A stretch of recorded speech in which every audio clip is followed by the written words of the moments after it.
Okay, 2016 is over. It's been a long time. I like to take my time talking about my favorite games of the year because over Christmas break, I like to go back, kind of reflect and revisit some of the older games that I may have forgotten about over the year. So honestly, at the end of the year, it takes a lot for me to wrap my brain around all the games I've been playing, and I've clearly been going crazy. I haven't gotten a haircut or shaved. I'm like Grizzly Adams. I apologize for that. But I do also want you guys to know that, of course, these are my personal choices. These are my choices for Game of the Year, and like I said on Game Ranks, this is the way the world works. These are my opinions. Yours are absolutely going to be different. So don't get mad. But these videos do tend to go on for a while, so I should just get started. Number 10 is Telltale Games' Batman. I was so blown away by this. I had no expectations and came away completely surprised. As someone who likes Telltale Games, you know, I picked The Wolf Among Us as one of my top 10 favorites the year it came out, but mostly I'm just kind of iffy on them. I was genuinely blown away by what they did with Batman. Most notably, the sense that it kind of plays off like fan fiction, which is a weird way to describe things because if you think about it, most different comic arcs come off as fan fiction. But the fact that it takes the characters and really rearranges them like chess pieces in all these awkward places where they don't exist and they don't belong, and really throw a lot of things on their head. It kind of did a really good job at like exploring characters and things in and around the Batman mythos in terms of like seeing what really makes them what they are by completely flipping them around and changing the way you think of them. But it was shocking and it was really cool. I'm also a huge Batman fan, so this was kind of a no-brainer for me. But like I said, my expectations were really low and I was pleasantly freaking surprised by this game. Number 9 on my list is a game I really didn't expect to include, but when I went back and looked at everything I played last year, I really realized that I played this game a ton and I really enjoyed it. And that's actually Inside. Yeah, I wasn't the biggest fan of Limbo, and I know a lot of people say that Limbo is better, but Inside, something about it, I just really dug it. I really like the style, I like the vibe, I like the tone and the atmosphere, so much that I replayed the game like 4 times. Now, I personally don't think the story is very fulfilling. You know, the ending that a lot of people felt lukewarm on, I did as well, but I really like that initial like Cronenberg-esque shock that they give you at the end. That grotesqueness is really awesome, and I love shit like that. It felt like a late 80s, early 90s sci-fi movie, and I was all about it. Honestly, this is one of the games where I can't totally tell you why I love it so much other than that, because it's easy. You can play through it in an afternoon. It's not challenging, but it just stuck with me. At number 8 on my list, I have Uncharted 4, which honestly, I don't think is the best Uncharted game. It actually might be one of the worst Uncharted games, but I gotta say, a bad or mediocre Uncharted game is still a really good fucking game. And Uncharted 4, I think, is really awesome. Not to mention that, first of all, it is absolutely beautiful, and I do think in some ways, in terms of visual style, it can kick the piss out of some PC games. Naughty Dog has a tendency to do that with the PS4 hardware. Of course, if we're not talking about technical stuff like resolution and stuff like that, but I digress. Uncharted 4 is really long, and it kind of outstays its welcome a little bit, but what it does with the characters and the story moments and the acting and the few action set pieces there are great. And the gameplay, I think, is fine-tuned. I love swinging on ropes. I like the driving. I like all the punching and the shooting and the what have you that Uncharted's always have. But honestly, I'm not spoiling anything. That Crash Bandicoot moment that you guys have all probably heard about really left an impact on me. I really enjoyed it. And it made me stop and think about games. It made me think about the legacy of Naughty Dog, where they were and where they've came, and I grew up playing their games, and also just video games in general that blew me away. But ultimately, Uncharted 4 was exactly what I wanted in a lot of ways, in the terms that it's a gorgeous-looking, action-packed, fun game with some hilarious moments and lots of shooting and climbing, and I was all about that. And at number 7 on my list, I have the new Hitman game, which is another surprise on my list because I was one of the people that was not on board with the model that they were going with, that it was like an episodic type of thing, focused on kind of just dragging money out of the players. But it turns out that the model actually makes sense, and it did a pretty good job of making an awesome and compelling Hitman experience. If you love the Hitman games for the gameplay and the obsessive planning and replaying and getting everything right, this new Hitman is right up your alley, because it certainly was mine. Now, they kept adding it here and there. The whole experience going on, starting with one level and then getting it upgraded, is like you anticipate it, you wait. Especially considering every map was way better than the previous, and it was really impressive because the game kept topping itself. But the coolest part is that in between getting new maps and new updates to the game does do a really good job of keeping you busy with stuff like elusive targets and ways to basically beat your personal best and unlock new things and try new ways. The game rewarded it and had a really good sense of progression, and considering I really absolutely love Hitman, this was great. I think the one downfall, the one caveat to this Hitman game is the fact that the story is basically bullshit nonsense, but still they are releasing the game on disc full from beginning to end in 2017, and I suggest you you check it out. If you've been pushing this to the side because of the model, it's a fun-ass game. I played this game between PC and PS4. I have played this game for so many hours. It's almost like upsetting. And at number 6, I have a VR game. To me, personally, it's the most important VR game because it's the first time it actually really clicked for me. I went all in on VR this year, dude. It was like crazy. It was ridiculous. I had no money left.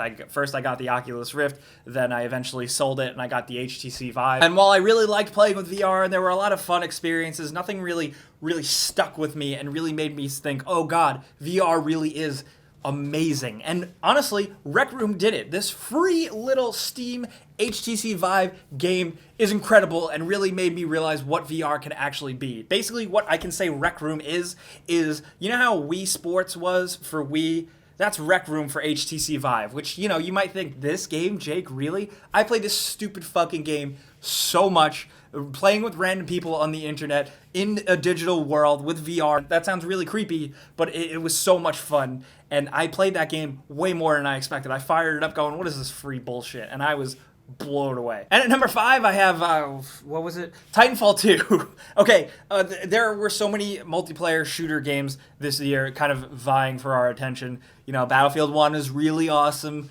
Overwatch is really awesome. But Call of Duty is okay, I guess. But what really stuck with me, honestly, is Titanfall 2 from a single player and multiplayer standpoint. I loved it. I also was a diehard huge fan of the original Titanfall. So I was really hyped for this one and I was hoping that it would, you know, live up to things and mostly it really, really did. First of all, the single player campaign is very short but very sweet and like finally done. You know, like it's not ultra compelling. You're not gonna like fall in love with the main character and get deep into this universe that is Titanfall 2. But the scenario, you're a war man, you got a war robot and you go on an adventure. It's really good. It's a good open and shut story. It's a lot of fun and the game does an impressive amount of things that surprise you. It gives you gameplay mechanics like time travel and weird other aspects that completely surprise you. And then the game will discard that feature and not overdo it and move on to something else. The game is incredibly, incredibly well paced, not to mention the fact that it just plays so well because it plays like Titanfall, which honestly I think plays better than something like Call of Duty. While the multiplayer does add a lot of complications, I was worried about that, but I think they mostly work. I think the problem with multiplayer is that I don't think all the maps are as good as they were in the original, but you get all these other things. You get more of a better sense of progression than you do in the first game, a lot more player customization that I actually like. You get a grappling hook, which I ended up kind of ditching after a while, but it is still a lot of fun. It's just a fun multiplayer game, and if you're burnt out on Call of Duty, you should absolutely 1000% be playing Titanfall 2. And at number 4, speaking of first-person shooters for everyone, I'm talking about Doom. Doom is absolutely perfect. I grew up playing the original Doom, and I just love that style of game, and this new Doom really kind of does a good job at harkening back to that, but also making it way fun and way modern, but still feeling really old school. This game has a give no fucks attitude that I really loved. The music, the metal composition is absolutely incredible. I love it so much. I listen to it in the car, and I'm not even a big metal guy. But like that whole opening intro of the game where you just bust ass and kick everyone's ass, and then the music is playing, and you pick up the shotgun, it's just... it's so good. I honestly wasn't the biggest fan of this new Doom's multiplayer. It was passable. I know some people that really enjoy it, but for me, I was just all about the single player, which isn't perfect, you know? It's a little long. It gets a little repetitive after a while, but for me, I was so in love with the speed, the gameplay mechanics, the finishers, that I love it. I played through the campaign twice on different difficulties, and I'm just going to keep doing it again because it's just so much fun, and it's exactly what I wanted and expected from a new Doom, and they nailed it. They completely nailed it. Also, I played it on my PC, and the speed that it moves, and in 4K and 60 FPS or above, and everything maxed out. This game is really impressive, and it just made me proud to own a PC again. You know, this is very much like the PC player's game. Number 3 on my list is a little indie darling that you've probably been hearing a lot more about, and that is Stardew Valley. Stardew Valley, the stars were aligned, pun intended, that I was gonna love this game because I'm a huge fan of shit like Animal Crossing and Harvest Moon, and this is absolutely phenomenal. I've spent so much time on this game. I started off playing it on my PC, then I was playing it on the go on my Mac, now it's out on PS4, I believe, and it's so good. I love it so much. This is not going to be a game for everyone at all because it can be kind of redundant and repetitive because you're just farming every day. That doesn't sound fun, right? But if you know anyone that's ever played Harvest Moon or even Animal Crossing, you know that it's just really addictive and fun and charming. In this game, the look, it's like a Super Nintendo game. The sounds, the music is great. It also has some dungeon crawling elements and a lot more elements from this type of game than you would actually expect. And the way the seasons change and the way everything works and the intricacies of the farming system system and the town systems and everything they have going on there can leave you playing for a while. And while I don't always need a game to be hundreds of hours long for me to like it, Stardew Valley is, and that's part of the reason why I like it, because I know I can play this game for a very, very long time. I haven't stopped in 4 months, and I don't think I'm going to anytime soon. I feel like I got into a lot of stuff I wouldn't normally get into, and that's definitely with number 2 on my list. I never thought I would include something like this, but it's Civilization 6. Over this last year, I hardcore relapsed into a Civilization addiction, one I haven't really had since I was a younger boy with one of my first beat-up computers playing the original games. I jumped back in with Civ 5 to get ready for Civ 6 for some gameplay stuff I had to do for game ranks, and then I got hardcore into it, and Civ 6 lived up to all my expectations and is everything I want. It's a great Civ game. It's so much fun. It's not perfect. It's definitely got some flaws, things that I'd really love to see, and I'm looking forward to seeing them updating and patching in and stuff like that. But in terms of like a strategy, simulation, planning game, I'm usually not into those, but something about Civ is just so appealing to me. Maybe it's because I like history stuff, but other than that, I'm honestly not that smart. I'm not that good at looking at numbers and making strategic decisions, but Civ makes me feel like I am, so I guess that's why I like it so much. But this is another game on the list where, you know, I don't think length is everything, but you can play this game for countless hours and multiple turns and multiple times and different variations. Something like chess or an advanced board game. So much stuff, like there's just like limitless possibilities, and that's why I love Civ. And I'm just gushing about this one. I know I'm just gushing, but I really enjoyed it. The amount of hours that melted away, I cannot believe. And I've made a lot of mistakes along the way in terms of strategic decisions, but I don't regret any of them because I had so much fun doing it. Even failing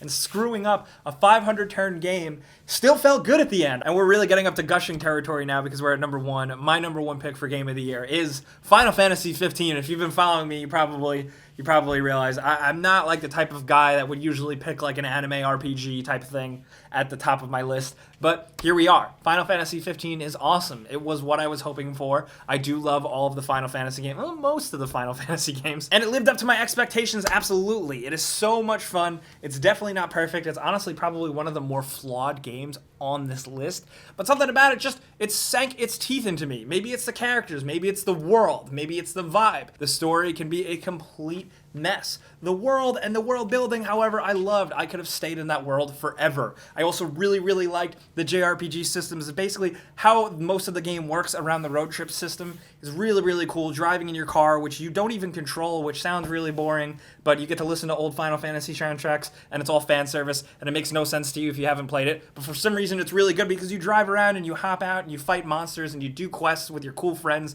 You take pictures, you bond, and for some reason, I just really grew to love these guys, and with the combat being really fun while kind of messy, it just made you feel like a badass. And it still had enough classic JRPG and Final Fantasy elements to not alienate me as an old school fan of these types of things. It also looks absolutely incredible, and the music is some of the best Final Fantasy music, including some of the battle and encounter music was really, really good. Ultimately, when that all wrapped up and you got through the end of the game, the final battle, and the ending cutscenes, and then the cutscenes after the credits, I was like, I'm in. I like it a lot. It's really good. I ate this whole thing up. I ate up Kingsglaive, even though that wasn't perfect either, but Final Fantasy 15, I love playing it. I love the end game, even after you beat the main game. I love still exploring this world and just fighting and hunting monsters and stuff and doing quests. It's just a very different experience. It's weird. It's unlike a lot of other RPGs or JRPGs I've played, and it's really special and beautiful and gorgeous. And I know, honestly, by picking Final Fantasy 15 and by gushing about it, you probably want to punch me in the face, and you know what? I get that. But those are the games I was into the most this year. But like I said, I have played a lot, and I do have a couple of others. If you didn't want to punch me in the face with Final Fantasy 15, my runners-up are The Division, which honestly, when it first came out, I loved the shit out of it. It died out and it fizzled out, but now survival mode is back, and it got me playing again because it's actually good. The biggest runner-up I definitely have, and probably would be like my number 11 if I had a number 11, would be Dark Souls 3. I loved them. I played the shit out of Dark Souls 3. But those are my picks, and I honestly truly think 2016 was an awesome year for games. There was a lot of games that finally came out that we've been waiting for. Some were great, some weren't, but there was a lot of games this year from a huge wide berth of genres, so I think there is at least one good game out there for every single person. But I really want to hear what you guys think were the best games that you played down in the comments. If you want to leave me a top 10, if you have one, definitely hit me up with it. If you don't have a top 10, that's fine. Leave a top 5, leave a top 3. Whatever you got, I want to hear what games you played and enjoyed the most this year. You guys know I'll also be on Twitter, Facebook, and Instagram doing all that stuff, but thank you guys so much. I'm looking forward to talking more here on this channel in 2017, so thanks for sticking around. You guys are all right.